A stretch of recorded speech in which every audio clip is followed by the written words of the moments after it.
Infotainment ukamva sasi kulira chonchi ndikuti umaziwa kuti nkhani za msanguluso zabwera. Tikuwuzeni kuti kunali chani nkhani za msanguluso komanso kukhalenso chani nkhani za msanguluso, and my name is Sam Banda Jr. On a rather sad note, the country has been dealt another big blow, especially in the creative sector, following the death of veteran musician Wenham Chechamba. He dies at the age of 88. And again, we also talk about a hike. Musician Lawi goes on a hike to Mulanje Mountain, challenging, going all the way to Sapitwa Peak, and he has been joined by Minister of Tourism, Culture and Wildlife, Michael Usi.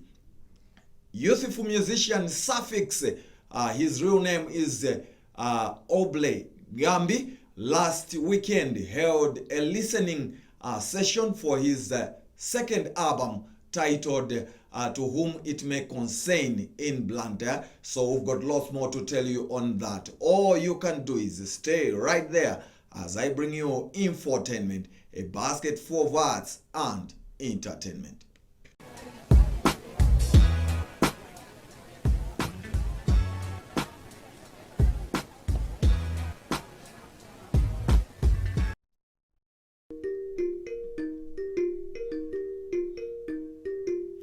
Now, we begin our program on a rather sad note that barely a week after the country was dealt a heavy blow following the death of Isaac Mkukupa, that's another jazz maestro who died in the United Kingdom. The country on Friday was also dealt a heavy blow following the death of veteran musician Wenham Chechamba. Wenham Chechamba died at Queen Elizabeth Central Hospital in Blantyre. He is someone who is not new in the musical circles. He has trained a lot of artists, including the likes of Maria Chizanja, and several other artists have gone through his path through his music, Chechamba Music School, based in Chilomoni. He has also been training various choirs through the church, and he has done quite a lot in terms of uplifting the creative sector in the country. We look back at one of his performances he had at Jacaranda Cultural Center, that's in April 2019. He debuted at the Sounds of Malawi acoustic session, where he shared the stage with some of his children, performing, giving people the best of classical music. We look back and appreciate the talent of legendary Wenham Chechamba.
Ladies and gentlemen, the best of legendary musician Wendham Chechamba performing at Sounds of Malawi acoustic session at Jacaranda Cultural Center in Blantyre. That's in April 2019, debuting at that platform. And you saw the best of his moments, giving us the best of classical music, jazz music. And he basically told the Daily Times in 2019 that his best moments of his musical exploits was when he welcomed at the airport one of his idols, that's Louis Armstrong.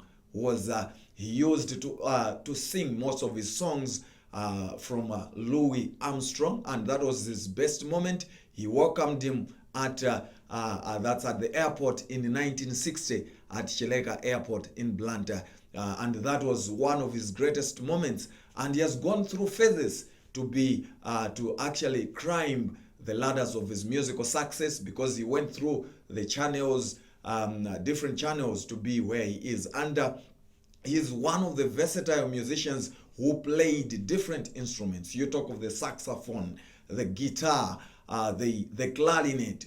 You talk about most of the blast instruments he used to play. And the country will basically miss him, and his death is a blow to the country. But we celebrate his life, and all we can say is may his soul rest in peace.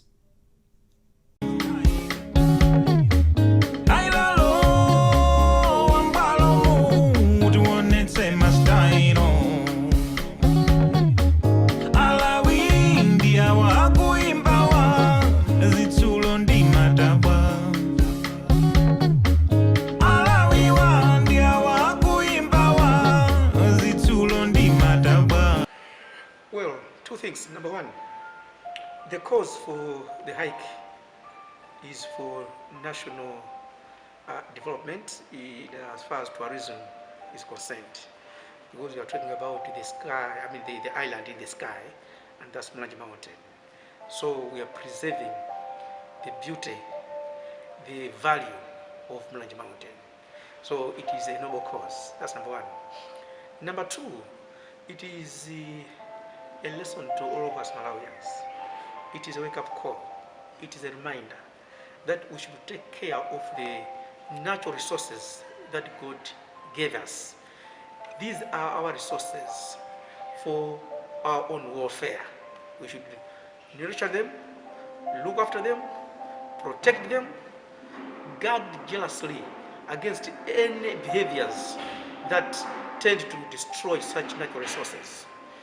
So yes, I am very excited, and I have no doubt that I am fit to undertake that adventure. I cannot say with a certainty here that I will defeat Mlange Mountain, but I'll do my best. Well, Lawi as an artist, you should be commended first of all, because artists are voices of the people. He has spoken. This program, this hike, is a voice, is a message to Malawians. I have joined him to show that what he has done is of great value to Malawi as a nation. And as an artist, myself, I felt duty bound to support my fellow artists, other than being the Minister of Tourism, Culture and Wildlife.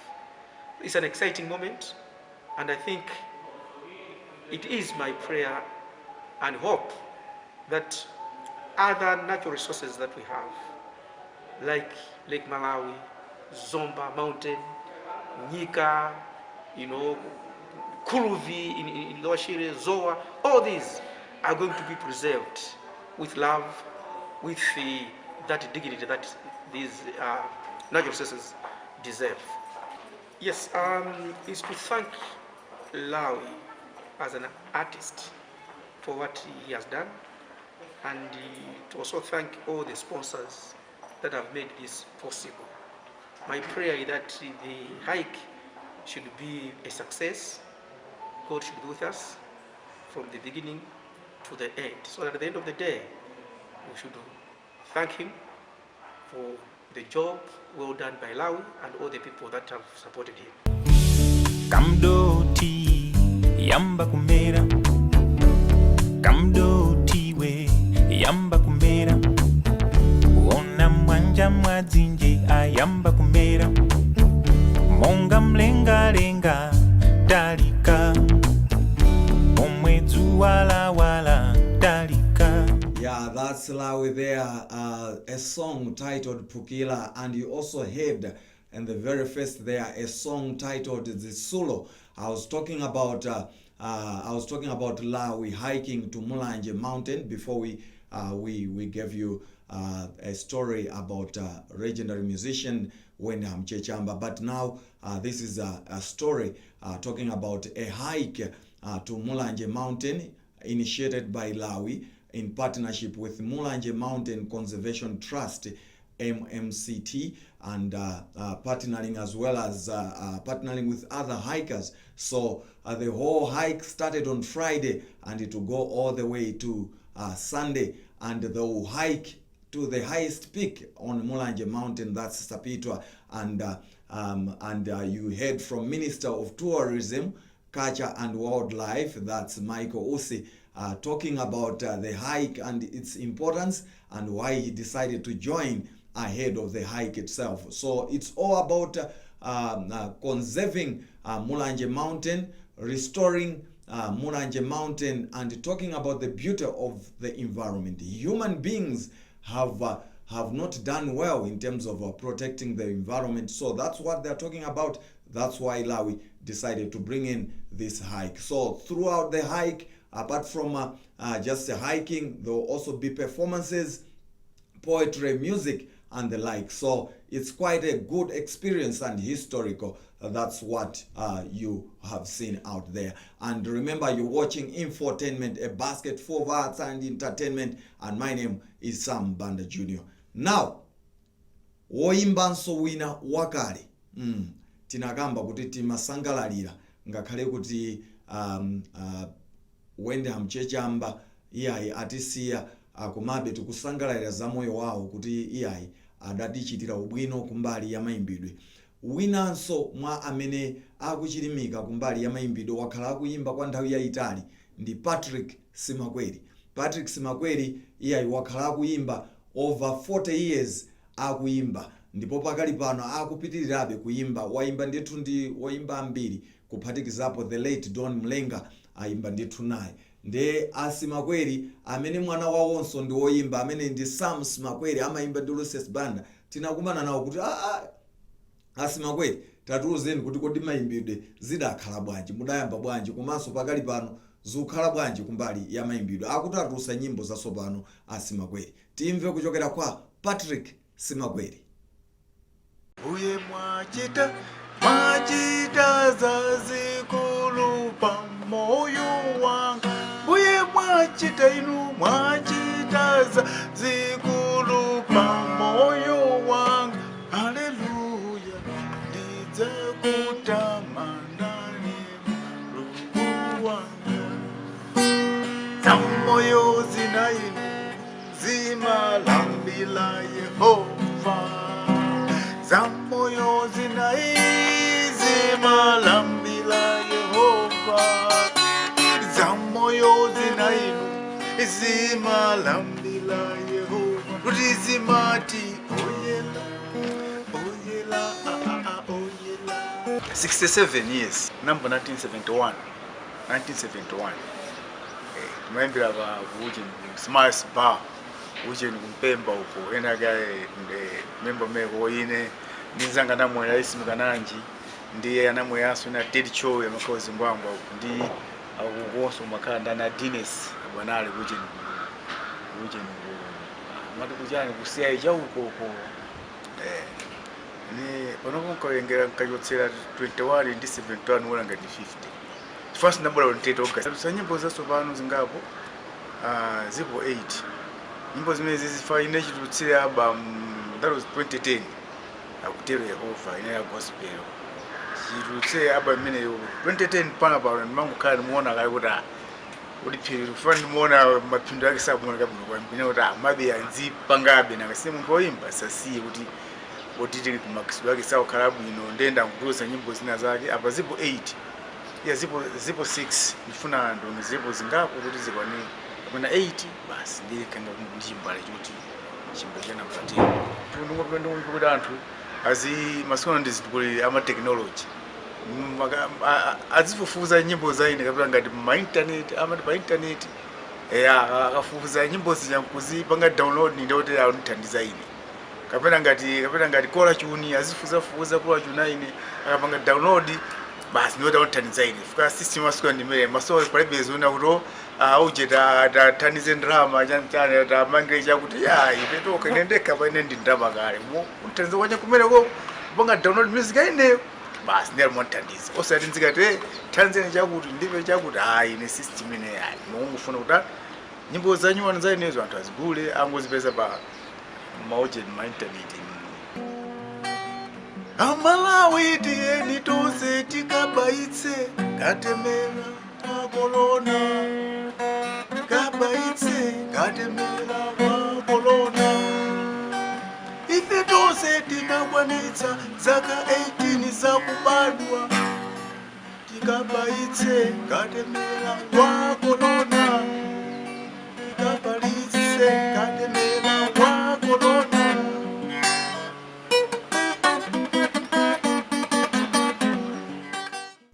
asimakwere ameneyo kutionesa kuti luso langa ndilotere kuimba gitara ya acoustic imeneyo kuchita ndithu nyimbo ta gospel ambuye omwe amaimba ndithu secular pano iye ausendera ku gospel ndiye kutionesa komanso iyayi kumapetoko anaimba ndithu nyimbo yokambaza kuti iyayi tiyeni tikabayise iyayi nyimbo yofunikira kwa basi komanso chachikulu chimene anena mmenemo nchonena kuti iyayi ine sindimafuna kupempha iyayi ndimafuna kugwiritsa ntchito luso langa chachikulu chimene tingathandize iwo mmene afika pa size imeneyi kuti kugula nyimbo zawo kaya mugwiritsa ntchito ngati ringtone kaya mufune kukagula ndithu kudzera ndithu ma platform osiyanasiyana ayi tiyeni ndithu tiwachite support a Patrick Simakweri. Moving on, youthful musician Suffix, real name Oble Yambi, last Sunday held a listening session for his second album titled To Whom It May Concern,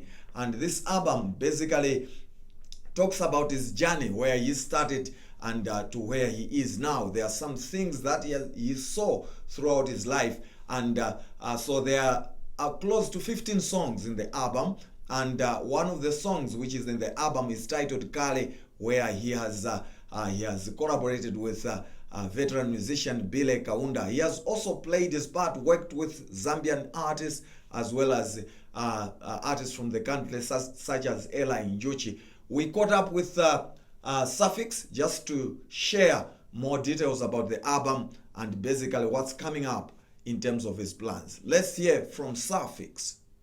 I love them. Honestly, I love them. It builds me. I'll be honest, I don't think you can make a perfect album. There's going to be some songs that people feel like, but then some people are going to like those songs. So I don't want to make the album for just only one specific group of people. There's my mother, she needs to vibe some songs in there. So yeah, man, it was constructive criticism, so I love it. I appreciate it. It's amazing. For me, how I work, I just stick to the theme, so I had to create like 14 songs only for this album. The 15th was just a bonus, but I worked with Bleach, one of the most super talented producers in the country. I worked with Manifest, I worked with Mike from Zambia and Gio from Zambia, who's mastering the album. So I traveled to Zambia, recorded a few songs there and here, so yeah, all good, man. The process was bittersweet. Yeah, featured Mike 44 is my guy from way back, but Market 2 was the new face in the album. He's one of the biggest rappers in Zambia, well respected, huge followership. So business-wise, it does make sense. It does make sense because I need to tap into the Zambian market. So it was one of the ways to tap into the Zambian market. Well, it was, in the first place, I was like, I don't think I'm going to be able to make 15 songs. But then in the process of creating, there's all these ideas that are coming. There's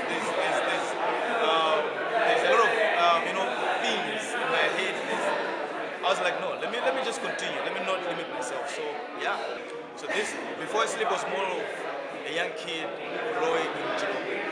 But this one is more of wrestling with growth.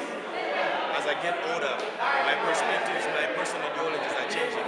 The things that I used to believe in when I was young are no longer the same. You know, there's bills. I'm independent now. I'm now appreciating the process of making money. You know, I didn't appreciate my dad back then when he was paying fees for me. I didn't know what I'm going to come up with, you know. But then now, that's what I'm wrestling with as I grow older. Wrestling with different ideologies from different people. So how do I become me? Not you, you know. Just being me and being who God created me to be. So that's what I'm wrestling with this album.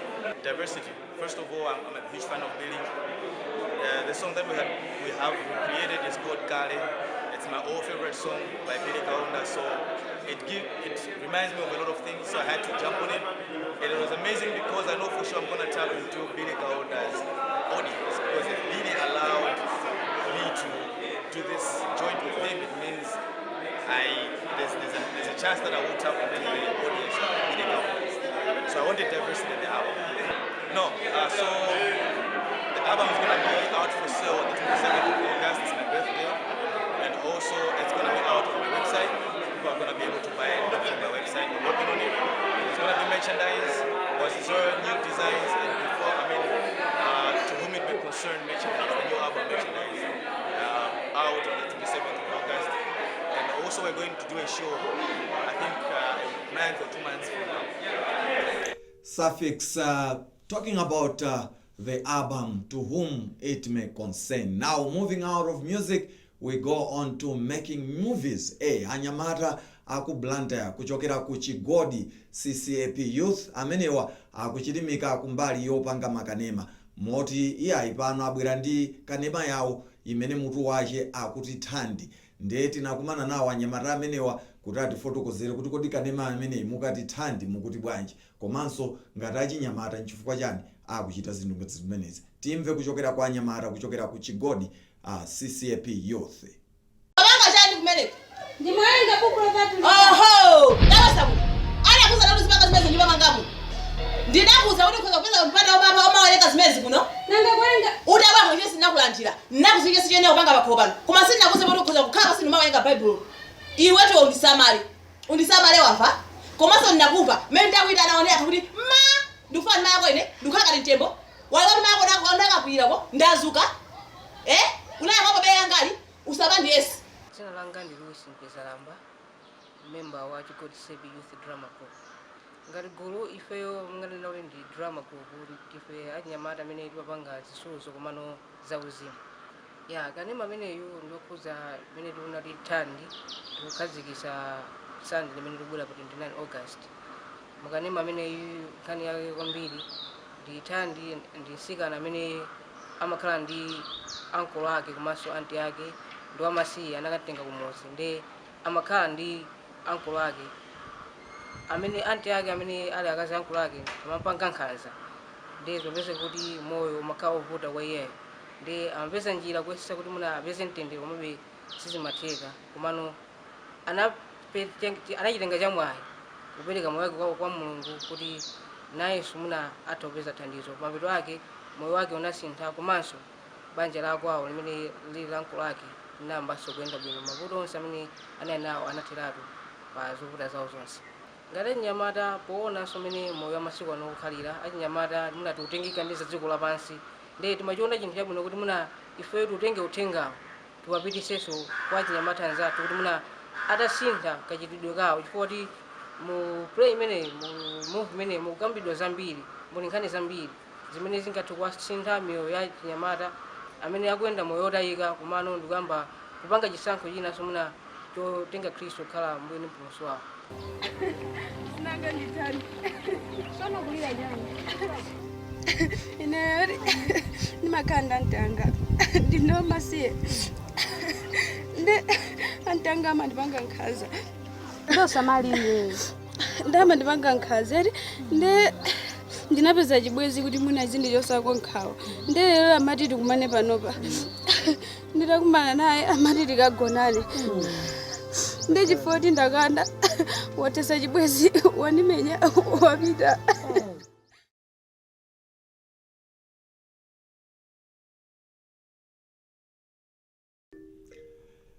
On that note, we've come to the very end of Infotainment, a basket full of arts and entertainment. But before I go, for those of you who love theater, you can make your way to Jacaranda Cultural Center in Blantyre. That's on Saturday, where Scar of Life is staging a play titled The Predicament. And in Lilongwe, for those who will be at Crossroads Hotel, then Apostle Enesia Chiteka Lewis is holding a show titled Soaked in Worship. That's on Saturday. As I said, I hope you've enjoyed the stories that I brought into this edition of Infotainment. My name is Sam Banda Jr. Keep on watching TTV as well as Infotainment. But I'll leave you with an interview with which we had with musician Hyuko. She's out with a new single titled Pempelo, where she has collaborated with Senji. I'm out of here. Ciao.